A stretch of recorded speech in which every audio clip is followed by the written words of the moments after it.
പശ്ചിമേഷ്യൻ സംഘർഷം അയവില്ലാതെ തുടരുകയാണ്. ഇറാന്റെ മിസൈൽ ആക്രമണത്തിൽ ഇസ്രയേലിൽ കൊല്ലപ്പെട്ടവരുടെ എണ്ണം 3 നിരവധി പേർക്ക് പരിക്കേറ്റു. അതേസമയം ഇസ്രയേൽ ആക്രമണത്തിൽ 78 പേർ കൊല്ലപ്പെട്ടതായി ഇറാനും സ്ഥിരീകരിച്ചു.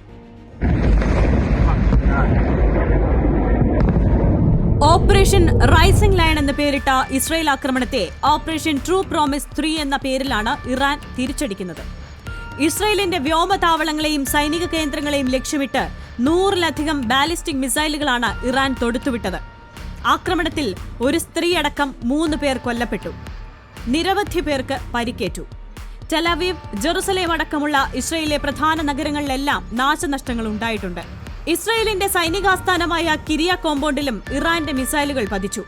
കെട്ടിടങ്ങൾ തകർന്നതിന്റെ നിരവധി ദൃശ്യങ്ങൾ ഇതിനോടകം പുറത്തുവന്നു. ഇസ്രയേലിന്റെ പെന്റഗൺ എന്നാണ് കിരിയ കോമ്പൗണ്ട് അറിയപ്പെടുന്നത്.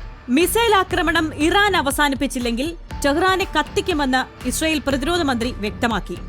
ഇറാനെ ലക്ഷ്യമിട്ട് കനത്ത ആക്രമണത്തിന് ഇസ്രയേൽ കൂടുതൽ പദ്ധതികൾ ഒരുക്കുന്നുവെന്നാണ് അന്താരാഷ്ട്ര മാധ്യമങ്ങൾ നൽകുന്ന സൂചനകൾ. ഇതിനിടെ താൽക്കാലികമായി അടച്ചിട്ട തങ്ങളുടെ വ്യോമപാതകൾ ലെബനനും ജോർദാനും തുറന്നു.